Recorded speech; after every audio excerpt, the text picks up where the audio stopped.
in a moment. Can you hear me well? We can hear you. Okay, great. So thank you for the opportunity to speak today. My name is Dmitry Sumin. I'm working for AB Handshake currently.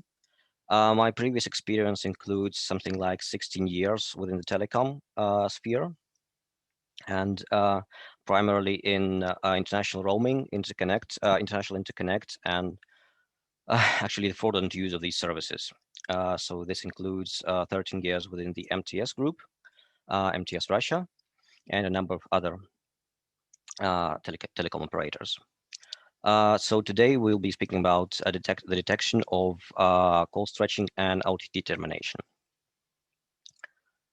And before we do switch on to that topic, I'd like to give you a brief overview of who is AB Handshake and what we are doing. So AB Handshake is a company that has developed the AB Handshake validation solution. And currently we are promoting this solution, and we have created a global reseller chain. We have our partners based all around the world, helping us to reach out to different operators. We also do this directly. So this helps us over the last 8 months to reach out to over 150 operators around the world, and also talk to a number of national telecom regulators. So today's session will be based on what we actually heard in terms of feedback from our clients, and what patterns do we see when analyzing this feedback. Now, of course, the title of our session may seem a bit random because seemingly call stretching and OTT bypass are not directly connected, if I may say so.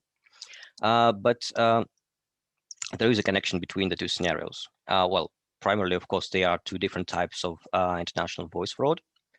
And these are scenarios that are costing operators billions of dollars each year. Now, on a deeper level, we see that both of these fraud scenarios are currently being somewhat underestimated by many of the operators in the industry. We see that in terms of direct loss, they are, for example, far more serious than robocalls, which are getting a lot of attention during the recent years, and specifically for well, both from the operators and from the regulators.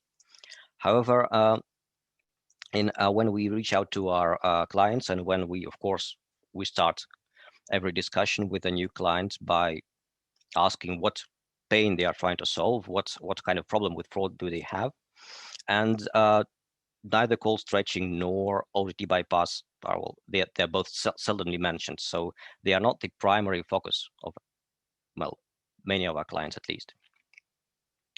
However, and maybe as a consequence of that, we see that most of the solutions currently are not capable of dealing with such fraud scenarios.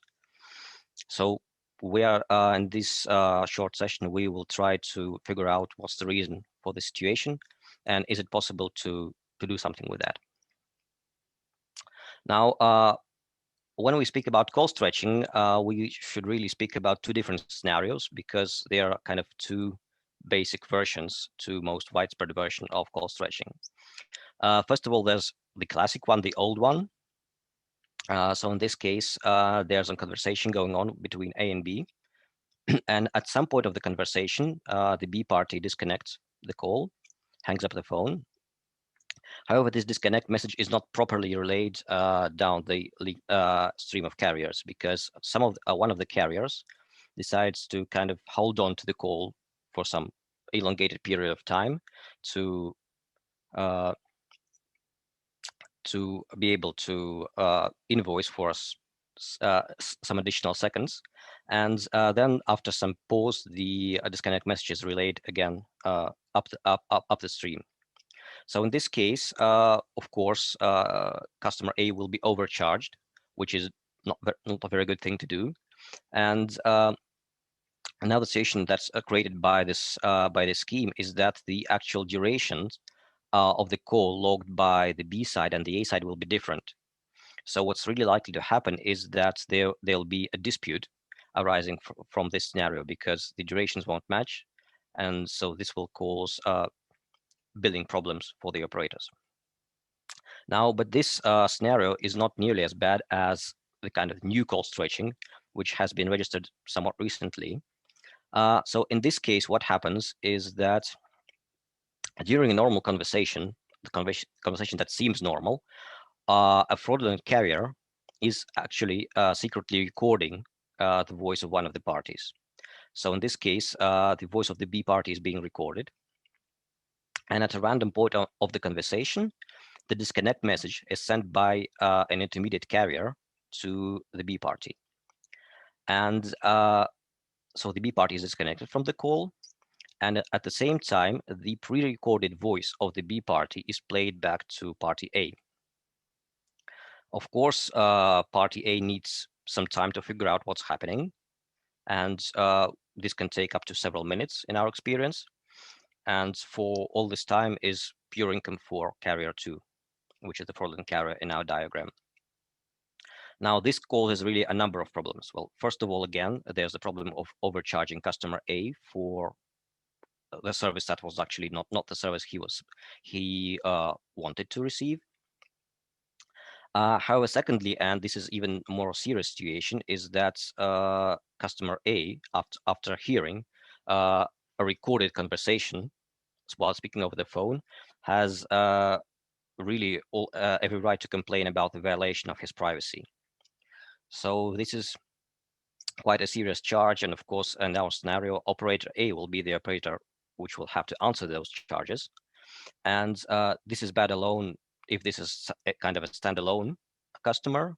So, well, he may be angry and he would maybe like his number ported to another carrier, to another service provider. But in our experience, we had a scenario when this was a somewhat private call between employees of a kind of diplomats. Yes, so there was kind of a sensible conversation going on, and it was being recorded.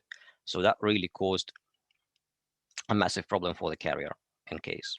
So recording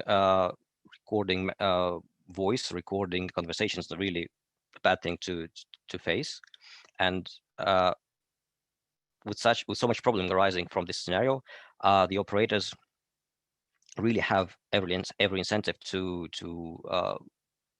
tackle this efficiently. However, at the moment, the efficiency is not what it needs to be. So what are the problems? Basically, there are two problems with call stretching. The first problem is that without any kind of direct relationship, any kind of direct coordination and direct interaction between the two endpoints, which is the operator A and operator B, it's really too impossible to prevent this kind of fraud or to act before it actually happens. So of course, it's possible to afterwards, it's possible to reach out to your partner, to try to compare the billing data, and actually in this way to establish the actual duration of the call without the fraud element. But this is acting afterwards, and this will not help in case the customer has already heard his voice, the recorded voice, his recorded conversation over the phone. So this is really not a good way forward.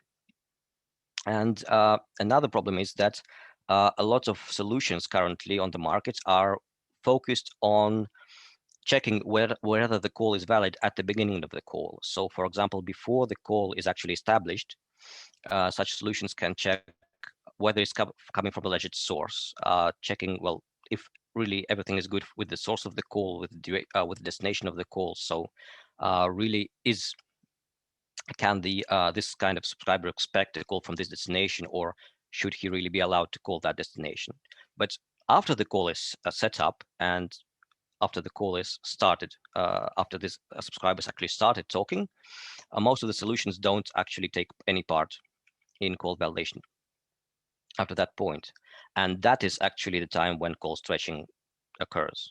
So in order to overcome this issue, the anti-fraud solutions really need to focus not only on the start of the call, but also on the end of the call. So what can be done? Currently, the kind of widely recommended approaches are not too effective. So first of all, the basic recommendation is to change routing based on complaints. But well, not each subscriber will complain, obviously, and the analysis of complaints will not allow to find 100% of such fraudsters. So this is acting late and acting without a guarantee. Again, there's another recommended option. That's the option to run test campaigns to identify the routes where where carriers doing call stretching can intervene with the calls. However, also this doesn't give 100% accuracy, 100% guarantee, and also changing the routing based on either of these options also doesn't give a guarantee, because when you change routing to a certain destination to a next hop to another next hop carrier, you have no guarantee that somewhere down the line you will be facing the same fraudulent carrier again. Then there's a third option, kind of a more recent option, that's call validation.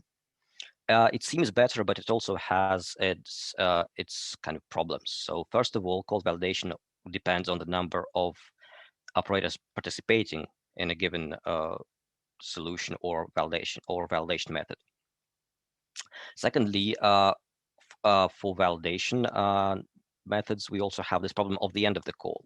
So if the validation solution performs validation only at the call start, it won't really help against call stretching. So for example, solutions based on the star-shaken framework will not be able to tackle this specific problem.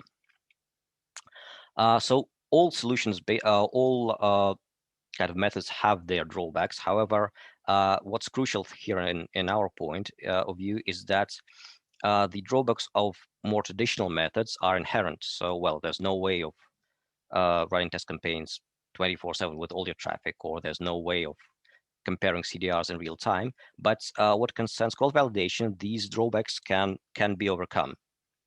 So with if there's kind of an industry consensus on that the call validation is the way to move forward to eliminate this type of fraud, the needed number of participants can be easily reached. Now over to OTT bypass.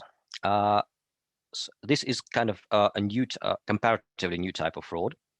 And we see in our negotiations with the operators that not all of them are facing significant amounts of this fraud at the moment, or at least they haven't detected significant amounts of OTT bypass at the moment, but the trend is upwards, so it's rising around the world.